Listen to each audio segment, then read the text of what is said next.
சினிமால அதிக சம்பளம் வாங்கக்கூடிய நடிகை நயன்தாரா தான்னு நம்ம எல்லாருமே நினைச்சிட்டு இருந்தோம். ஆனா இப்போ அந்த இடத்துக்கு இப்போ ஒரு புது போட்டியா ஒருத்தங்க வந்திருக்காங்க. அது யாருன்னு பார்க்கலாமா?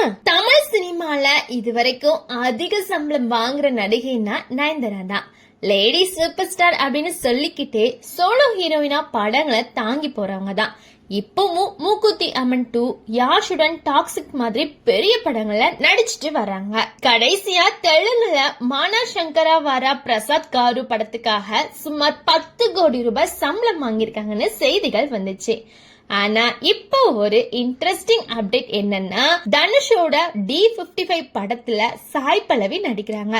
அதுல ஸ்ரீலீலாவும் இருக்காங்க. இந்த படத்துக்காக சாய் பல்லவிக்கு 12 கோடி ரூபாய் சம்பளம் தரப்படுதுன்னு தகவல் வெளியாயிருக்கு.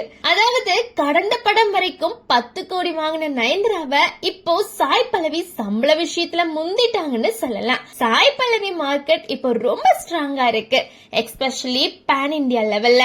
இப்போ கொஸ்டின் என்னன்னா, இது ஒரே படம் மட்டுமா இல்ல அடுத்தடுத்த படங்கள்லயும் இதே லெவல் சம்பளம் மெயின்டைன் பண்ணுவாங்களா அப்படின்னு தான். அத வெயிட் பண்ணி தான் பார்க்கணும்.